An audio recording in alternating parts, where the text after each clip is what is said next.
Hello, everyone. This is Azraelis. We are back again. Oh, my mic's a little close, and it's falling down.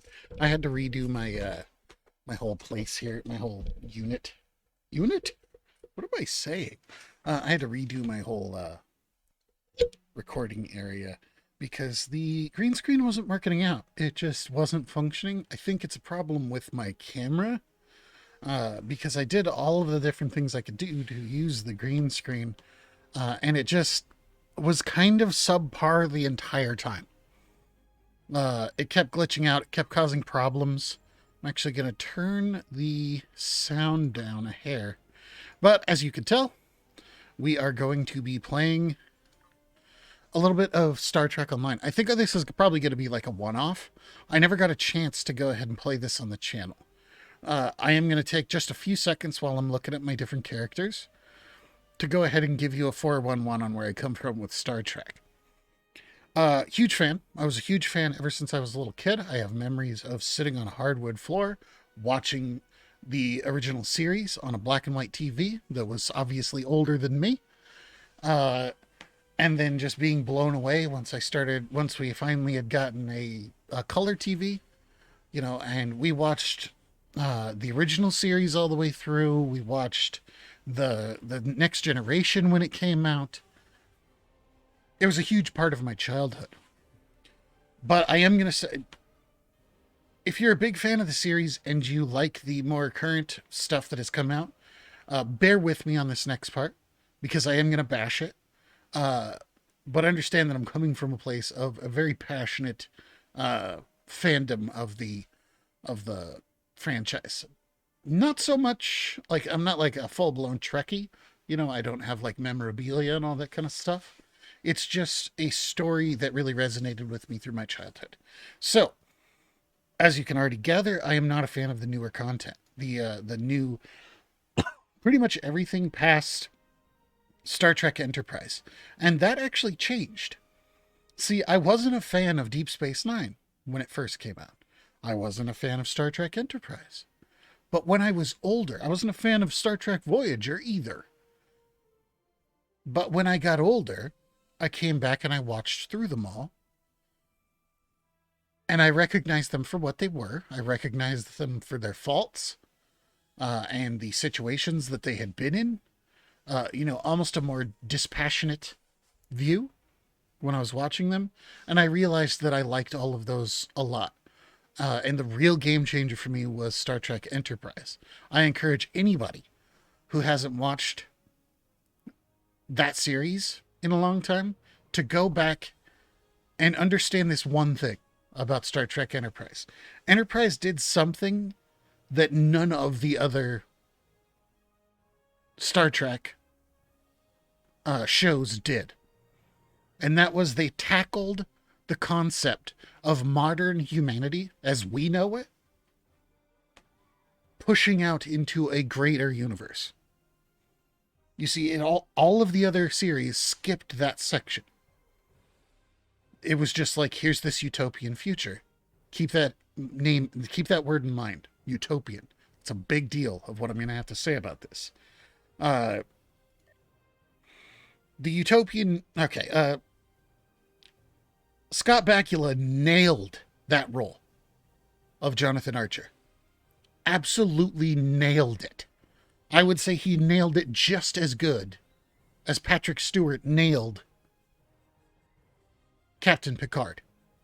I know that they both generated that character. They really became that character.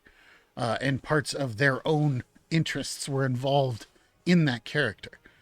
But what Scott Bakula did was he was approachable as that modern human. You see, there's one thing that a lot of people don't think about when they think about humans going out into the greater universe, and that is they don't think about putting themselves in the mindset of another intelligent race. Why do they not do that? Because it's difficult. It is. To go ahead and put yourself in that mindset. No, of someone who's never seen humans before. They're like, oh, humans got warp drive like the rest of us. So they're going to become part of our society. Okay, well, what do we know about humans? And they start going through the history of humans, and they go, oh crap, this is a violent race of savages who did these horrible, terrible things to each other all throughout their history. But they achieved this level of technology. We should be worried about this. And the way that it's presented in Star Trek Enterprise is fantastically well done. One of the early episodes when they first leave in the starship is they head out there, and this other, they run into a distress signal, and T'Pol, the Vulcan science officer that was on loan from the Vulcans, she came over and she's like, yeah, we should leave this thing alone. And in the end, she was pretty much right. They probably should have left it alone. But the thing is that humanity comes with all of these moral standings, with all of these thought processes, all of these things that drive them. So Jonathan Archer is like, no, we're going to go and we're going to help them. They put out a distress beacon. We're going to go help them. Well, yeah, it was a terrible idea. They got into some seriously bad situations because of it. But over time, it's those same moral standings, those same what would be seen from a race like Vulcans, these analytical, creatures, logical based creatures. They would, it was endearing. That's how Star Trek Enterprise approached it, and it nailed it with a T. Okay, dotted all the I's, crossed all the T's, okay? And then later, it's a daunting prospect. Humans are extremely good at war. They are. We are even now, and we don't have interstellar travel.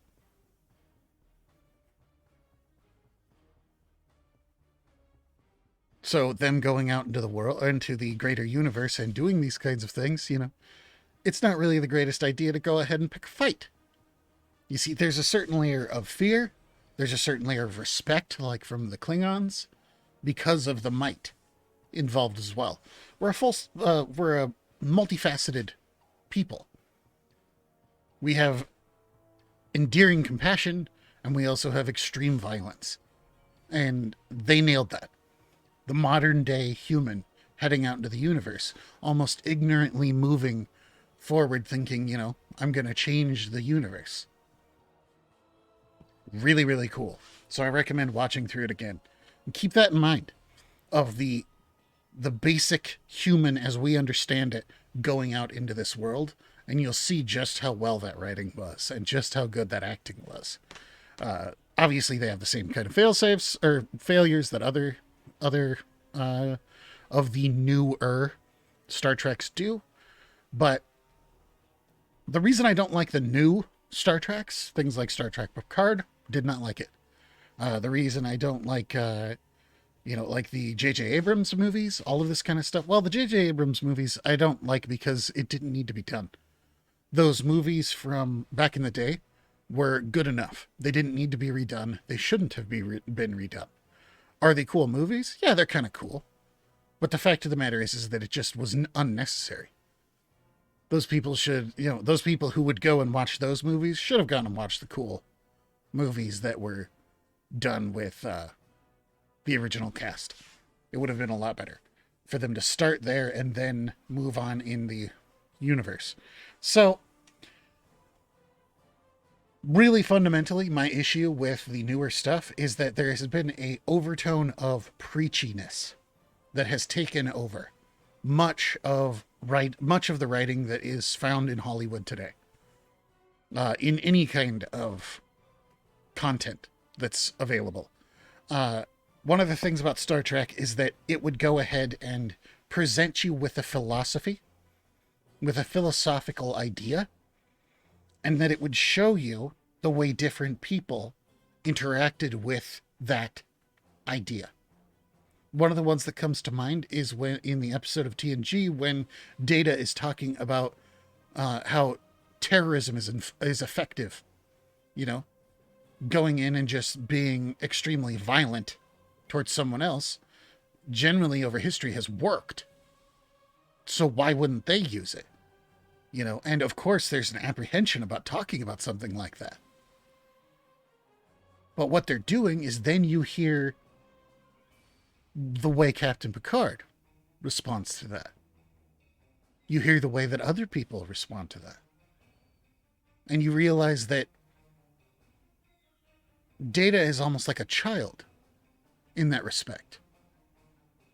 He sees this solution that's here, and it's a logical solution because it would make their ends meet. What they want to have happen. But he doesn't understand the moral quandary involved with such things. Fascinating. Absolutely fascinating. In the newer stuff, what they would do is they would go ahead and say, terrorism is bad. What I'm saying is that in Star Trek, it wasn't about the interracial kiss in the original series. It wasn't about the acceptance of others for who they are. It was the presenting of those ideas and allowing people to come to their own decisions based on the different people, based on seeing the reactions from the different people in the casts. What that's called is teaching people how to think, not what to think. When you teach people what to think, it's because you think they're ignorant and stupid, and you find yourself superior to them, which is ignorant in itself. So, remember, that's my points. I know that took like 15 minutes, but I had to go over it because this is the first... I don't have to talk about this again. It's a writing problem. You can go ahead and you can assume right now that there's somebody sitting there putting a pen to paper who just thinks internally, they might not even know it on the surface, how absolutely arrogant and self-absorbed they are. Who probably just got done screaming at the gopher who got them a Starbucks and it was cold by the time they got it. They believe they're better than you, and they know better than you. And that drives me up the wall. And the reason that I am able to see these kind of things when I look at stuff like this is because I've done a lot of writing myself. You can see people's, in art in general, whether it be writing, whether it be painting, it doesn't matter. You can see the effects of the person. The first time I saw a famous painting in the flesh, I walked up to it and I looked at it very closely because you could see the paint strokes. You could see where this person had wicked arthritis. And near the end of their stroke, their hands would shake a little bit. It's the same thing with writing. It's the same thing with all forms of art. It echoes that person's, it has essence of that person's personality, who that person was in it. So that's my opinion on the new Star Trek stuff. So let's go ahead and let's actually play my favorite class in this game. This is Ji. She's a Orion. She has a big old backstory, but I'm not going to nerd out and tell you guys the backstories of all these characters. I love this game, obviously. I've played a lot of this game. Okay? And I'm going to tell you right now, as we're logging in here, go in, if you've never played this game and you like MMOs, go in, play this game, don't spend a dime on it. Go ahead and play this game, get through a bunch of the content, get yourself to like max level or whatever, and then decide whether or not you want a new experience. Because what happened with me was when I played this, I was trapped. I was legit trapped in a... I shouldn't be down here. I guess I should explain this. I was trapped in a chair when I was playing this pretty much every day. This and doing VR chat to keep my interaction, my interpersonal skills sharp. I was going through a very bad time in my life, medically, and I was absolutely having a whale of a time playing this game. This is free to play. This allows you to go ahead and come in here and play this game all the way through to the end game content, and then you can decide whether or not you want to throw money at it. The reason I'm talking about this right now is that every single person who plays this game, and probably multiple people who will come to this video, are going to talk about in the comments section, if they do say anything in the comments section, about coming in here and seeing $30 for a ship. That's like a whole video game. And I'm sure there's a lot of you who are seeing this right now who are just like, no. No. No way. That's what you're going to say. And that's fine. What I'm going to tell you, though, is get in here, play it the way it's supposed to be played, which is not spending any money on ships and not buying any of the cool stuff and doing all that. And then later, go ahead and decide whether or not that $30 is worth a new experience in this game. You're going to come to one of two conclusions, and that is, yeah, I've had fun. I want to go ahead and play something new. Or you're going to go ahead and say, well, that was good enough. That was, I had a decent time, or I didn't have any fun at all. Don't let this send you packing straight out the gates. That's all I'm saying. Get in here, just play the game, play it through, do what you're supposed to do, learn how to play. And I'm going to give you 2 tips right now before we start heading out. The first one is X on the keyboard. Aim. Okay? This gives you maximum damage with your ranged weapons. Don't forget about it. Not being in the X, or in targeting, means you are more mobile, and you can run around, and you can dodge stuff, and you can get behind cover, and all that kind of stuff. But you do less damage with your ranged weapons. So you want to aim down sights, shoot stuff, and then once you run into some, once you need to get into cover or get somewhere new, you come out of it. Okay? The other one is crouch. This reduces, where's the buff? Right here. Crouch gives you a plus 50% dodge and a negative 100 damage resist versus melee. Plus 50% dodge is going to help you against ranged attacks, but crouching also makes you more susceptible to melee. That's what that means. So you're engaging enemies that are at range, who are shooting at you. You want to aim and crouch. If somebody comes running up to you with a melee weapon, you want to stand back up, finish whatever you're doing, and then start dealing with the guy who's in melee. All characters get regular rifle butt attacks and stuff like that, and some characters even get more advanced melee attacks, like Gorn can bite and that kind of stuff, and then you can also have melee weapons. The name of the game with this game is huge amounts of variety. First off, there's 2 whole entire different games here. There is the ground-based game, where you're running around and you're shooting people and you're doing stuff, and you oftentimes will have your bridge officers, these people, who can join you, and they will come down and be AI controlled, partially AI controlled teammates in away team missions. And the other is spaceflight that you're seeing just for a second here. I'm going to head over to where I can do an open battle. This has been 18 minutes long, so the big spiel happened in this video. So I'm going to put out, I think, 3 videos. This one and 2 more. So the next video, as we're going over to, where am I? Where are you? Where is it? Don't be daunted by any of this, by the way. You are absolutely going to be able to understand this. When you first start out the game, you will move slowly, like you see here, through the sector space area. But don't worry about it. Keep leveling up, and you'll gain quantum slip drive later, which makes you cruise way faster out here. It's a timed thing, so it doesn't always work. What I used to do back when I was leveling a character is I would have a YouTube video or whatever, because like I just did, I came in here, I clicked on Dyson Sphere Gateway, and it automatically started going to where I wanted to go. This way, I have this thing, so it'll speed this whole process up. Yeah, it's 20 minutes. And the thing that I'm about to do is going to probably take another 25. So I'm going to have to go ahead and do this in a second video. What I'll do is I'll upload all 3 of these and I'll release them all at the same time. I want to go into the Solanae Dyson Sphere. Right? Is that where? Yeah, it's been a while since I played. Solanae Dyson Sphere. This should take me in here, and then I'll be able to warp straight to the space flight stuff. So I'll do space flight first, space combat, and then I'll do ground combat afterwards, so that you can see both.